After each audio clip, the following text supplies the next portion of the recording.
이스라엘 민족이 걸어갔던 광야 40년의 역사를 아마 예수를 믿고 있는 사람들은, 교회에 나온 사람들은 대부분 다 알고 있습니다. 그래서 이스라엘 백성들이 걸어갔던 광야 40년의 그 세월들을 가지고 우리는 우리들이 살아가고 있는 세상에 견주어서 이야기할 때가 많이 있습니다. 고해와 같은 세상, 광야 같은 세상이라고 얘기합니다. 실제로 이스라엘 백성들이 걸어갔던 광야 40년의 세월은 우리가 생각하는 그 정도의 고통이 아니라 어쩌면 자연 환경의 결핍이 우리 정도의 결핍 정도가 아니죠. 지금 기후 변화로 인하여서 굉장한 어려움들이 있다고 하지만 그들이 걸어갔던 40년의 세월 속에 있었던 광야 사막과는 견줄 수가 없는 환경의 결핍이 우리에게 있는 것이죠. 어쩌면 낮에는 뙤약볕과 모래더미를 다 이어 안고 걸어가야 했었고, 밤에는 그 추위와 싸워야 했던 그런 환경의 결핍이 그들에게 있었기 때문에 우리의 환경과는 비교할 수가 없다는 말입니다. 뿐만 아니라 그들이 육체적인 결핍을 당하였던 것들을 우리도 종종 참 육체적으로 힘들고 어려울 때에, 물질적으로 또 건강적으로 힘들고 어려울 때, 의식주의 문제가 해결되기 어려울 때에 세상이 참 광야 같다, 지친다, 어렵다 얘기하지만 그들이 살아갔던 그 광야에서의 결핍은 어쩌면 하루 먹을 것도 없는 그러한 상황들, 절대 빈곤의 형편들이 그들에게 있었기 때문에 기본적인 것들이 충족되지 아니하는 고통들이 그들에게 있었던 것을 볼 수가 있습니다. 뿐만 아니라 영적으로도 오늘날 시대는 영적으로 굉장히 풍요로운 시대가 되어서 믿고 싶은 신들도 많이 있고, 어쩌면 신들의 믿음들도 정말 들어가 보면 화려하고 좋다고 얘기할 정도로 풍성한 것 같이 보여지는 일들이 있습니다. 신천지에서 저에게 편지를 보내왔어요. 지난주간에 그 2통의 편지가 왔는데 읽다 보니까 기가 막힌 겁니다. 어떤 사람이 교회 가자 해서 교회 가봤는데 그 교회 이단인 것 같이 느껴져서 갔대요. 그런데 그 교회 들어가 보니까 너무나 포근하고 너무나 인테리어도 잘 되어 있고 너무나 좋더라는 겁니다. 그래서 들어가자마자 그 분위기가 자기를 압도했다고 그렇게 고백하면서 요즘 개신교는 그러지 못하다고 이렇게 빗대서 얘기하는 겁니다. 아마 영적으로도 그런 풍성함들이 분명히 겉모양적으로는 있는 것 같습니다. 그러나 그 당시에 이스라엘 민족들이 겪었던 광야 40년의 어려움들은 영적으로 보이지 아니하는, 만질 수 없는, 어느 곳으로도 유한이 되지 아니하는 어려움들이 있었기 때문에 그들의 고통은 정말 말로 할 수 없는 고통이라고 해야 옳을 것입니다. 그 고통 속에서 40년을 잘 견디면서 그들은 어쩌면 여기 지금 요단강 앞까지, 가나안 땅 앞에까지 오게 되었습니다. 그런데 그들 앞에 이제 조금 있으면 가나안 땅 들어가겠다라고 하는 것이 아니라 그들 앞에 요단강이 가로막혀 있었고, 요단강 강 너머에는 난공불락이라고 얘기하는 그런 요새가, 여리고성이 버티고 있었기 때문에 우리가 어떻게 그 길을 걸어갈까 하는 고민거리들이 그 민족 안에, 그 모든 민족들 안에 있었던 것을 볼 수가 있습니다.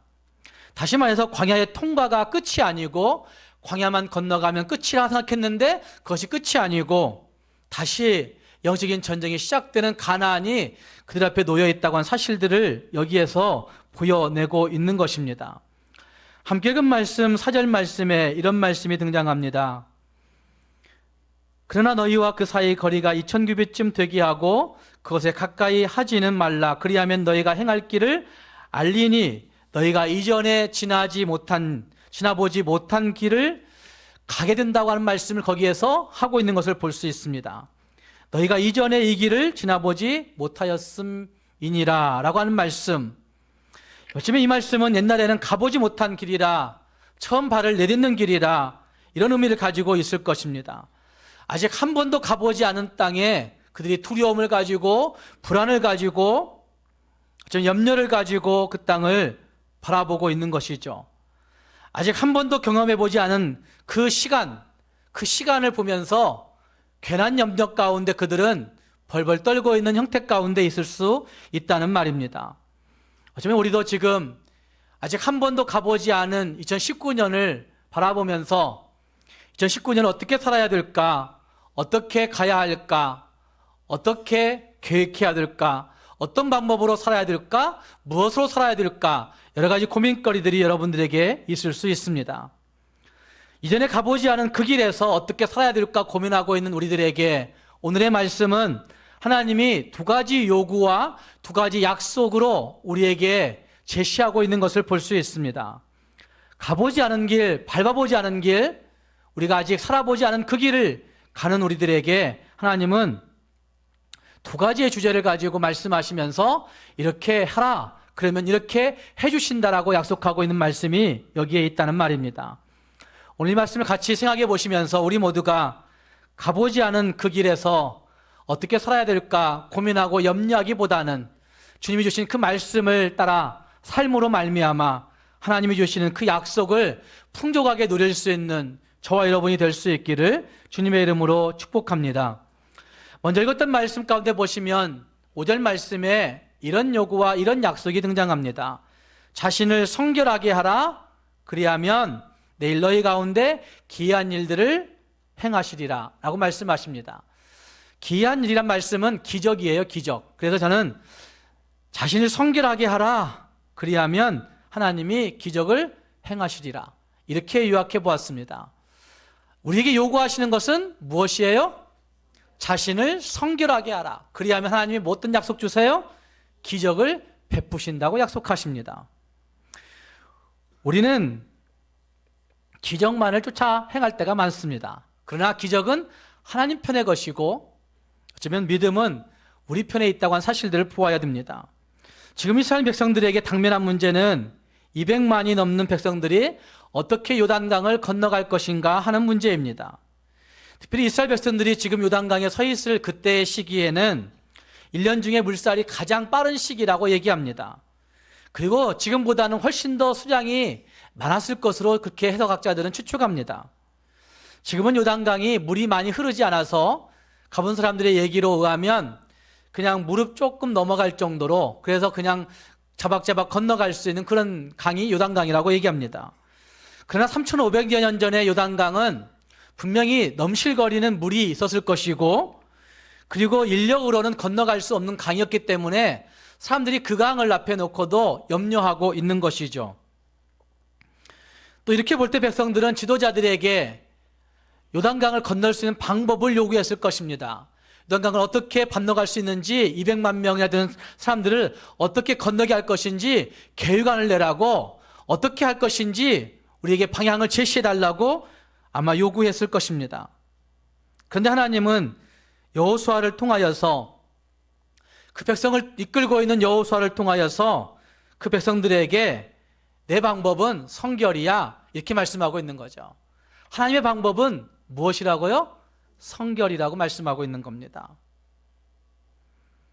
문제를 어떻게 해결할 수 있는지 그 전략과 방법에 관심 갖지 말고, 너의 삶이 거룩한지, 너의 삶이 정말 거룩성이 있는지, 너희들이 내 마음에 합당한지 이것을 돌아보라고 말씀하고 있는 것이라 할 수 있습니다. 하나님의 마음에 합당한 사람이 되어 있기만 하면 그 무엇도 문제가 되지 않기에 하나님은 오늘 이스라엘 백성들에게 자신을 성결하게 하라, 성결을 요구하고 있는 것이죠. 여기 자신을 성결하게 한다라고 하는 것은 크게 두 가지의 의미로 생각해 볼 수 있는 것인데, 먼저는 하나님과의 관계를 새롭게 시작하는 것을 의미한다 할 수 있습니다. 하나님과의 관계를 새롭게 시작하는 것, 이것이 우리에게 성결의 출발이라는 말씀이죠.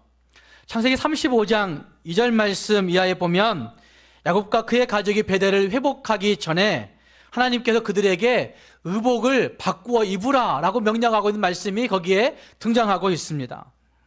다시 말해서 의복을 바꿔 입는다, 옷을 바꿔 입는다라는 얘기는 새로운 관계 안에 들어간다는 것을 의미하는 것입니다.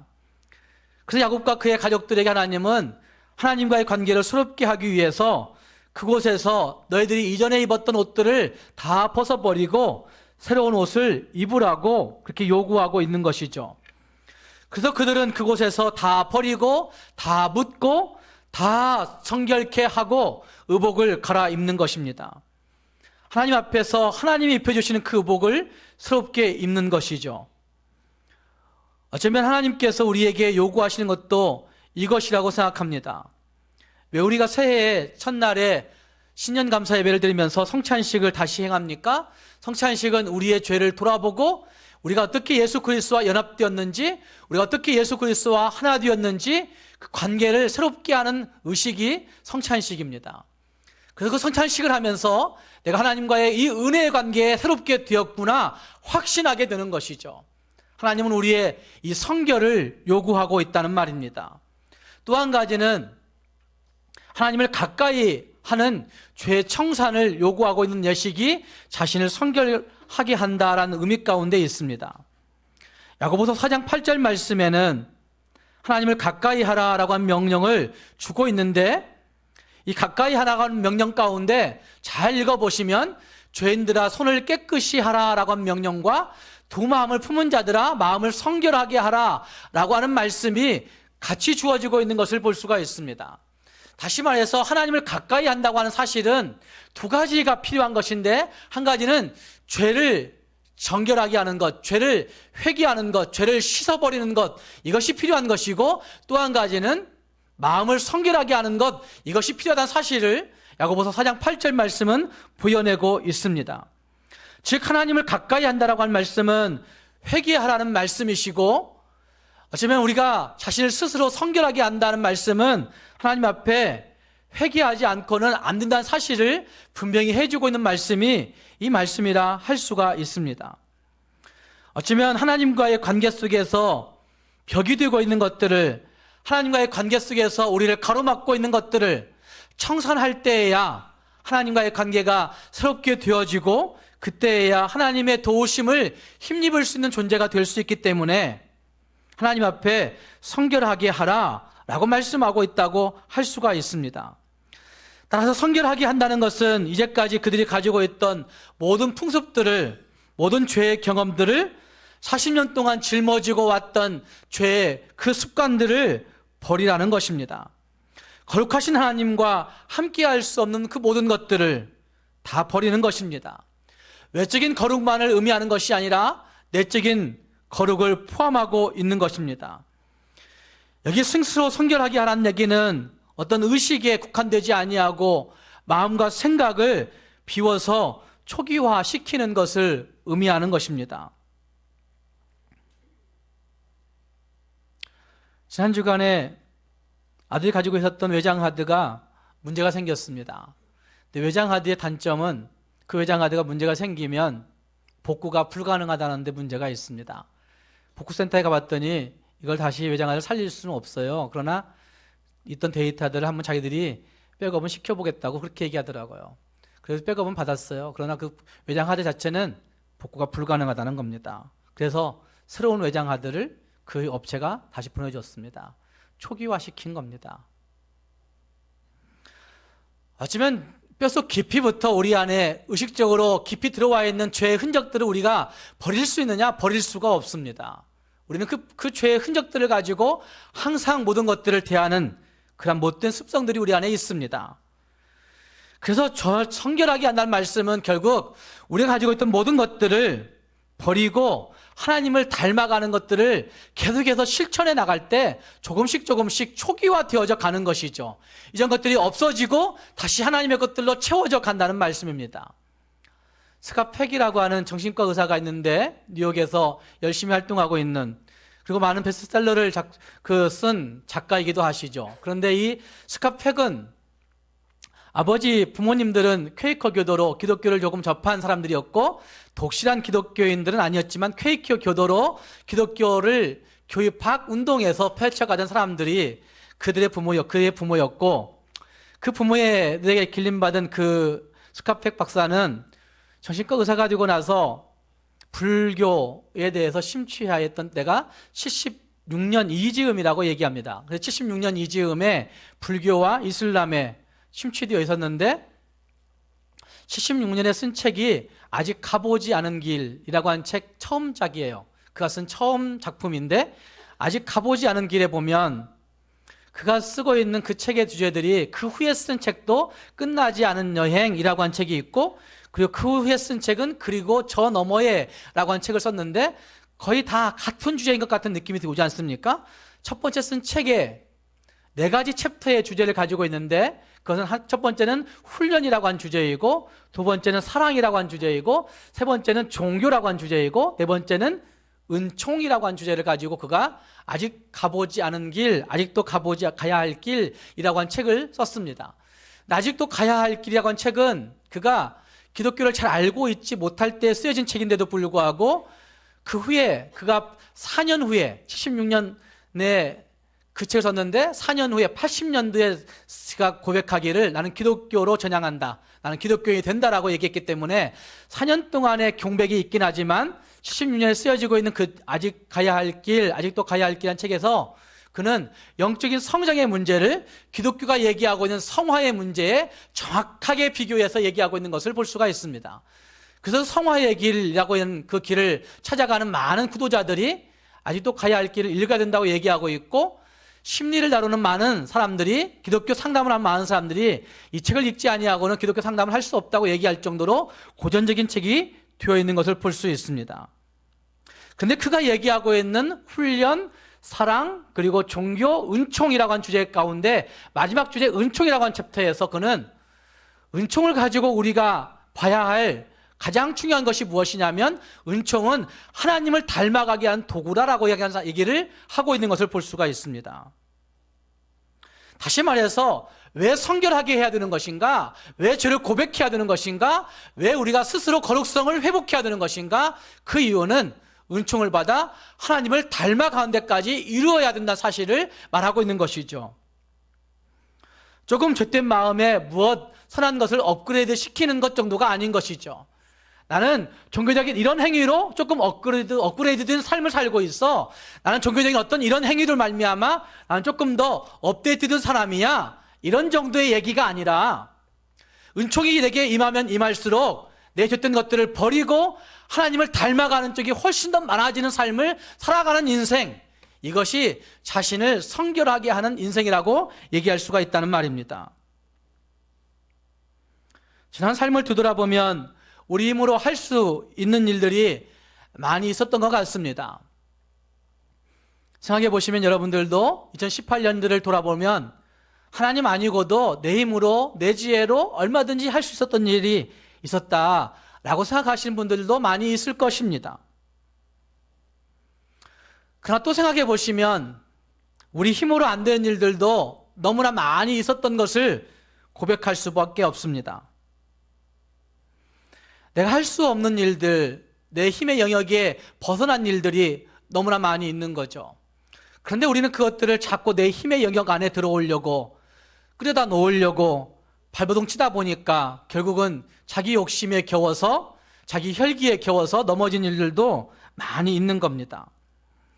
내가 할 수 없는 어떤 영역이 보일 때, 내가 손댈 수 없는 어떤 영역이 보일 때, 내가 할 수 없는 어떤 부분이 발견될 때에 우리는 이럴 때에 기적을 행하신 하나님의 도우심을 구하고 하나님의 도우심을 바라볼 때가 종종 있습니다. 여러분들 2019년을 바라보면서 그런 영역이 있습니까? 지금 이스라엘 민족이 요단강이라고 하는 그 한계 상황 앞에서, 지금 이스라엘 민족이 여리고성이라고 하는 한계 상황 앞에서 하나님의 기적을 바라보면서 하나님, 이것은 우리가 할 수 없는 영역인 것 같다라고 얘기하고 있는 그 부분 앞에서 서 있는 것처럼 우리에게 놓여져 있는 요단강은 어떤 것인가? 2019년을 잘 계획해 보지만 이것만큼은 할 수 없는 부분이구나 라고 생각하시는 그 부분이 과연 무엇인가? 이 아침 한번 생각해 보시라는 말입니다. 50이 넘어간 사람들이 50이 넘어간 다음에 60, 70 되신 어르신들에게는 죄송한 얘기지만 50 넘어간 사람들이 50 넘어가고 보니까 건강에 자신이 안 생겨 라고 한 얘기를 흔히 하는 것을 볼 수 있습니다.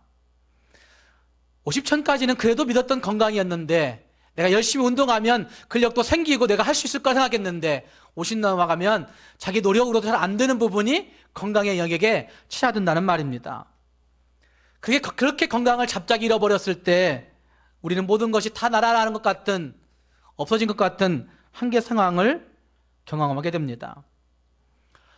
그렇게 믿었던 자녀들이 사춘기를 지나가면서 갑자기 탈선하고 말을 듣지 아니하게 될 때, 아무리 구슬르고 아무리 힘으로 협박하고 아무리 때려도 되지 아니할 때 소망이 없는 것을 느끼고 한계에 부딪힐 때가 있습니다. 어쩌면 잘 해왔던 직장을 상실했을 때, 퇴직했을 때 이제는 힘으로 할 수 없구나, 나 다 빠졌구나 이렇게 생각하면서 내 힘으로는 그 벼랑을 타고 올라갈 수 있는 용기도 없다고 얘기하는 경우들도 있습니다. 어떻게 해야 하겠습니까? 정말 우리 앞에 도도하게 흘러가고 있는 그 거대한 요단강, 우리 앞에 정말 딱 버티고 서 있는 여리고성과 같은 그런 일들이 벌어질 때 우리는 과연 어떻게 해야만 하는 것입니까? 우리에게 하나님의 기적이 절대적으로 필요하다고만 외치고 있겠습니까? 하나님의 기적이 필요하긴 필요한 것이죠. 사랑하는 여러분, 지금 우리는 정말 중요한 기로에 서 있는 것 같습니다. 개인적으로도 여러분들이 느끼고 있는 개인적인 상황들이 있는 것이고, 민족적으로, 정치적으로 나라가 한 단계 더 성숙할 수 있는가? 이 이념의 갈등들을 어떻게 잘 조정하고 성숙할 수 있는가? 이 빈부의 격차를 어떻게 잘 조정하고 성숙할 수 있는가의 기로에 서 있는 것이고, 외교적으로도 정말 우리나라는 중요한 기로에 서 있고, 경제적으로도 교육적으로도 사회적으로도 정말 중요한 기로에 서 있는 것이 2018년의 마지막 끝자락에 볼 수밖에 없습니다. 교회적으로도 마찬가지 굉장히 위기스러운 일들이 교회 앞에 놓여져 있고, 그 위기 가운데 어떻게 가야 할까 염려할 일들이 너무나 많이 있는 것을 볼 수가 있습니다. 어떻게 해야 될까요? 과연 주님은 무엇을 요구하실까요? 우리가 생각하는 많은 것들 앞에서 하나님은 과연 우리에게 무엇을 요구하고 있다고 생각이 되십니까? 저는 그것이 거룩성이라고 생각합니다. 성결함이라고 생각합니다. 왜냐하면 여기 읽었던 말씀에서 분명히 말씀하듯이 자신을 성결하게 하라, 자신을 성결하게 하라, 여호와께서 내일 너희 가운데 기적을 행하시리라 라고 말씀하고 있다는 말입니다. 그러니 기적을 기대하는 것, 거기에 목적이 있는 것이 아니라 하나님 앞에서의 자신을 성결하게 함, 이것이 매우 중요하다는 말입니다. 사랑하는 성도 여러분, 우리 앞에 놓여진 그러한 요단강들이 우리 앞에 있을 수 있지만 그 전환기에, 그 위기 상황에 근심하고 염려하고 불평하고 두려워할 것보다는, 그래, 하나님 앞에서 내가 거룩해야지 생각하면서 자신의 성결을 다시 회복하고 하나님이 이루어 가시는 그 기적을 맛볼 수 있는 저와 여러분이 될 수 있기를 주님의 이름으로 축복합니다. 두 번째로 그 다음 말씀 가운데 잘 읽어보시면, 요약해보시면 저는 이렇게 하나님의 요구와 약속을 요약하였습니다. 언약궤를 메고 들어서라, 그리하면 너의 길이 열리리라. 언약궤를 메고 들어서라, 그리하면 무엇이 열린다고요? 너의 길이 열리리라 라고 말씀하십니다. 함께 읽은 말씀 8절 말씀에, 물론 6절 말씀에서 말씀하고 있어요. 8절 말씀에 이렇게 말씀해요. 너는 언약궤를 맨 제사장들에게 명령하여 이르기를 너희가 요단 물가에 이르거든 요단에 들어서라 하라, 이렇게 말씀하십니다. 누가 들어서는 거죠? 누가 들어서는 겁니까? 언약궤를 맨 제사장들이. 그러니까 언약궤를 메고 들어서라는 거예요. 제사장들만 들어서야 되는 것이구나 이렇게 생각하면 안 되는 거예요. 신약시대에 우리 모두가 제사장이니까. 그리고 말씀을 잘 읽어보시면 13절 말씀에 이렇게 말씀하고 있습니다. 13절 말씀을 같이 읽겠습니다. 13절, 온 땅에 주 여호와의 궤를 맨 제사장들의 발바닥이 요단물을 밟고 멈추면 요단물 곧 위에서부터 흘러내리던 물이 끊어지고 한 곳에 쌓여 서리라 라고 말씀하십니다. 언약궤를 메고 들어서라, 그리하면 어떻게 되어진다고요? 13절 말씀에서 발로 밟는 그 순간에 위에서부터 흘러내던 그 요단강이 끊어지고 물이 끊어지고 쌓여 선다고 말씀하십니다. 그러니까 이스라엘 민족이 가야 할 길이 어떻게 되는 거죠? 열리는 거예요. 열리는 거예요. 그래서 저는 그 뒤에 구절들을 다 종합해서 그렇게 요약한 겁니다. 하나님의 요구는 뭐예요? 언약궤를 메고 들어서라는 것이고, 하나님의 약속은 뭐예요? 너의 길을 내가 여신다고 약속하시는 거예요. 물이 넘실거리는 요단강을 혼자 건너기도 참 힘겨운데 언약궤를 메고 제사장들이 함께 그 길을 들어서라고 말씀하십니다. 어릴 적에 개울물들을, 시냇가들을 건너보신 적이 있으실 겁니다. 무릎 정도 올라오는 물을 건너가는데 그것도 쉽지 않잖아요. 무릎 정도 올라오는 물일 때 물살이 빠르면 그 물살 빠르게 지나가는 그 물살 때문에 다리가 휘청거릴 때가 있어요. 그러다가 밑에 있는 돌멩이 때문에 미끄러진 그 두었던 그 깊긴 돌멩이를 밟기라도 한 순간에는 여지없이 넘어지게 되죠. 넘어지고 나면 그 물살, 무릎밖에 되지 않은 물살이 우리 몸을 어떻게 하죠? 같이 실려 내려가는 것을 경험한 적이 있을 거예요. 그러니까 요단강이 무릎밖에 되지 않는 물이라 할지라도 혼자서 그 언약궤를 메고 건너간다는 것 자체도 어려운 일인데, 언약궤를 메고 공동체가 같이 그 제사장들이 함께 그곳에 들어선다는 것은 상식이 맞는 일이 아니라는 말입니다. 그 무거운 언약궤가 무엇이기에 요단강을 건너는 일에 그것을 짊어지고 가라고 말씀하시는 것일까? 할 수 없다고 생각할 수 있는 사람들이 많이 있습니다. 민수기 10장 33절 말씀을 보면 이런 말씀이 등장합니다. 여호와의 언약궤가 그 3일 길에 앞서 행하며 그들의 쉴 곳을 찾았고 라고 말씀하시는 그 말씀이 등장하는데, 언약궤가 항상 광야를 가는 동안에 그들보다 3일 길 앞서갔고, 그리고 그들을 앞에 가서 그냥 뭐 하는 것이 아니라 그들이 쉬어야 될 곳, 그들이 멈춰야 될 곳, 그들이 가야 할 길들을 무엇이 열었다는 거예요? 언약궤가 열었다고 하는 말씀을 민수기 10장 33절이 말하고 있는 것입니다. 어쩌면 이 말씀은 오늘 읽었던 말씀 8절 말씀과 11절 말씀 그리고 14절 말씀에도 그것들을 잘 설명해 주고 있는 말씀들이 거기에 등장하고 있습니다.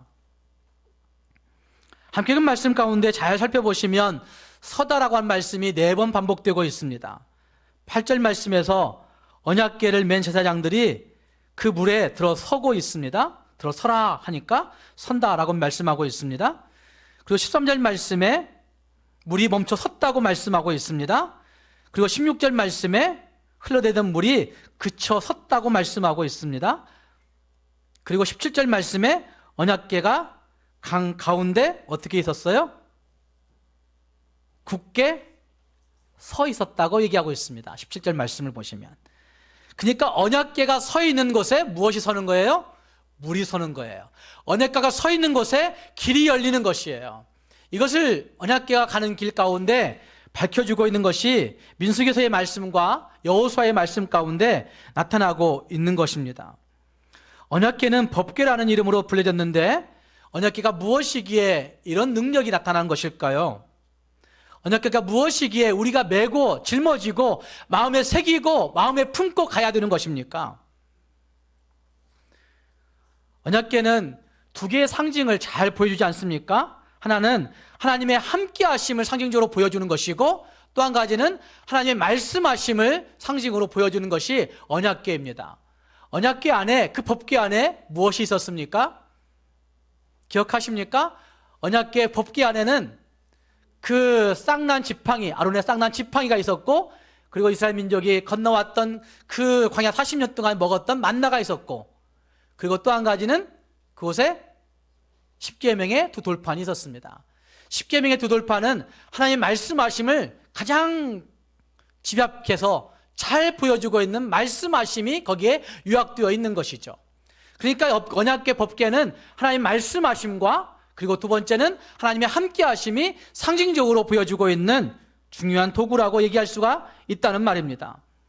그러니 그 언약궤를 메고 들어설 때에 그들에게 놀라운 은혜가 임한다고 하는 사실을 잘 보여주고 있는 것이죠. 보이지 아니하는 하나님을 눈으로 만날 수 있는 것, 바로 그것이 언약궤라고 하는 사실을 나타내주고 있다는 말입니다. 하나님은 항상 그들을 앞서 행하셨고, 하나님은 항상 그들 가운데 행하셨고, 그들과 함께 행하셨던 분이신 것을 성경이 우리에게 증거해 주고 있는 것입니다. 사랑하는 여러분, 언약궤와 함께 가게 될 때, 언약궤를 메고 들어서게 될 때 우리가 염려하는 그 모든 것들이 멈춰 선다고 한 사실을 성경이 말씀하고 있다는 말입니다. 그래서 우리는 그 언약궤를 뒤따라 가야 되는 것이죠. 언약궤를 메고 들어서야 되는 것이란 말입니다. 자크 아탈리라고 하는 사람은 21세기 사전이라고 하는 책에서 21세기 사람들의 특징을 도시 유목민이라고 그렇게 얘기했습니다. 살기는 도시 사람처럼 살아갑니다. 그래서 도시에 살고 있습니다. 그런데 그들의 정신세계가 유목민처럼 정처 없이 방황한다라고 하는 차원에서 도시 유목민이라고 하는 용어를 21세기의 모든 사람들에게 칭하고 있는 것이죠. 어쩌면 우리가 그런 모습 아닙니까? 많은 정보 속에서 정보의 홍수 속에 살고 있다. 그러니 나는 세련된 도시인이야 라고 얘기하고 있지만 매일매일 어쩌면 순간순간마다 혼자 두면 정처 없이 방황하는, 혼자 두면 정말 못 견디는, 무엇을 해야 할지 안절부절하는, 어떻게 살아야 될지 걱정하는 그런 모습이 우리에게 있다는 말씀이죠. 도시에 살고 있지만 정착이 안 되는 것이고 정서가 안정되지 아니하는 그런 모습이 있다는 말입니다. 요지경 같은 세상 속에서 우리가 어떻게 살아야 될 것인가, 가보지 않은 길을 어떻게 가야 할 것인가, 분명히 가야 되지만 가보지 않은 길을, 해보지 않은 일들을 우리가 어떻게 싸울 것인가, 누가 인도해 줄 것인가, 그 변화의 소용돌이 속에서 누가 우리를 이끌 것인가 라고 하는 염려들이 우리 안에 있습니다. 그러나 하나님은 우리에게 분명히 말씀하십니다. 하나님께서 우리와 함께 하신다고, 하나님께서 우리를 인도하신다고, 하나님의 말씀이 우리를 주목하여 훈계하신다고 말씀하시면서 내가 곧 길이요 진리요 생명이니 나를 따라오라고 말씀하시고 있는 예수님이 우리에게 있다는 말입니다. 잠언 3장 5절 말씀 6절 말씀에서 이렇게 말씀하십니다. 너는 마음을 다하여 여호와를 의뢰하고 내 명철을 의지하지 말라. 너는 범사의 그를 인정하라. 그리하면 너의 길을 지도하시리라 라고 말씀하십니다. 너의 마음을 다하여 여호와를 의뢰하고 너의 명철을 의지하지 말라. 범사의 그를 인정하라. 그리하면 너의 길을 그분이 지도하신다고 말씀하십니다. 마음을 다하여 여호와를 의뢰한다는 것은 하나님의 말씀을 메고 겸손해지는 겁니다. 하나님의 말씀을 100% 신뢰하고 그분 앞에 겸손해지는 겁니다. 그것이 바로 언약궤를 메는 삶인 거죠. 형식적으로 메고 가는 것, 이걸 말씀하고 있는 것이 아니라 하나님의 말씀을 내 마음속에 새기면서 말씀 앞에 겸손해지는 것, 마음을 다하여 하나님을 의뢰하는 것, 이것을 의미하는 것이란 말입니다. 그렇게 행하면 하나님이 우리의 길을 지도하신다고 말씀하고 있습니다. 사랑하는 여러분, 이제 내가 세상을 이길 수가 없겠구나 라고 생각하십니까? 경쟁에서 살아남을 수 없겠구나, 포기해야 되겠구나, 이제 끝났구나, 안 되겠구나, 힘이 없어, 돈도 없어, 정신력도 없어, 무엇도 없어, 다 없어, 이렇게 생각하시는 분들이 계십니까? 어쩌면 우리와 같이 소리를 내고 흘러가고 있는 세상의 소리들을 들으면서 마음이 답답함을 금할 길이 없으십니까? 그때마다 우리가 해야 할 일이 있다고 한다면 주의 말씀을 펴놓고, 하나님의 말씀을 펴놓고, 주여 들을 수 있는 귀를 열어주십시오, 주여 말씀하시옵소서, 그리하면 종이 듣겠습니다라고 한 태도가 우리에게 필요한 것입니다. 지난 주간에 웨스트민스터 동문회, 한국 동문회를 갔습니다. 그래서 거기에서 한 30여 명의 동문들과 함께 참 기쁜 교제를 하였는데, 이제 막 들어온 30대 중반 정도 된 신임 교수들이 인사해요. 목사님, 저 작년에 학위받고 작년에 들어와서 횃불 트리니티 지금 신약학 교수하고 있어요. 목사님, 저 올해 학위받고 지금 들어와서 합동신학대학원 대학교에서 구약학 교수하고 있어요. 목사님, 저 재작년에 들어와서 이제 교수 됐어요. 인사하는 겁니다. 이게 무슨 얘기냐? 지금 서울에는 신학 박사, 철학 박사 받은 사람들이 사랑의 교회에만 출석한 사람들이 한 700명 된다고 합니다. 그러니까 공식적인 통계는 아니지만 수백 명의 사람들이 박사 받고 들어와서 갈 곳 없어가지고 박사학위 받은 사람들이 수십 년 공부해가지고 정치 없이 떠돌고 있는 일들이 너무나 많이 있습니다. 그래서 택시 운전하고 어려움을 겪고 있습니다. 무슨 얘기 하려고 하냐면, 웨스트민스터는 학문을 가르치는 학교예요. 그런데 자유주의 신학의 대항해서 70년 전에 필라델피아 작은 동네에 가보면 학교는 볼품도 없어요. 70년이나 지금이나 70년 지난 지금이나 거의 별반 다를 게 없대요. 오덕규 교수란 합동신학원대학교 총장이 하셨던 오덕규 교수가 얘기해요. 내가 엊그저께 거기 들어왔는데 70년 지난 학교가 똑같아 이렇게 얘기하세요. 그런데 그곳에는 영성이 있어요. 기도하는 사람들의 모습이 있어요. 학위 공부할 땐 열심히 학문하지만 그러나 그 다음은 하나님 앞에 자기 인생을 맡기고 기도해요. 저와 같이 학위 받았던 구약학 받았던 박덕준 목사가 2015년에 나이는 많이 들어서 걱정했어요. 목사님 나 한국 들어가면 자리가 있을지 몰라. 교회 목회할 때도 없을 것 같아. 이렇게 얘기했던 목사가 있었어요. 근데 박덕준 목사가 잘 들어와서 작년부터 합동신학원대학교에서 구약학 교수하고 있어요. 그래서 목사님이 저한테 그렇게 얘기해요. 하나님이 그 길을 인도해 주셨어. 2년 동안 기도했어. 이런 얘기예요. 2년 동안 기도했어. 사랑하는 여러분, 하늘이 무너질 것 같은 어려움이 있어도 예수의 사람들은 살아야 할 길이 있다고 한다면 하나님 말씀하옵소서. 그러면 주의 종이 듣겠습니다라고 한 태도가 있을 때 언약궤를 메고 들어설 때 하나님이 우리의 길을 여신다고 한 사실들을 동문들을 만나면서 정말 깊이 체험하였습니다. 하나님의 사람들 하나님이 버리지 아니하시는구나. 이 각박한 시대에 어려운 시대에 버리지 아니하시는구나 한 사실들을 체험하였다는 말입니다.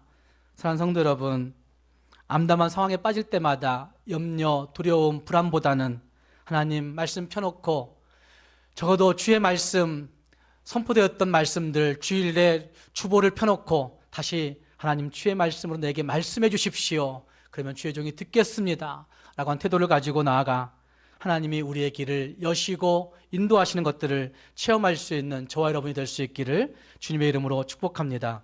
기도하겠습니다.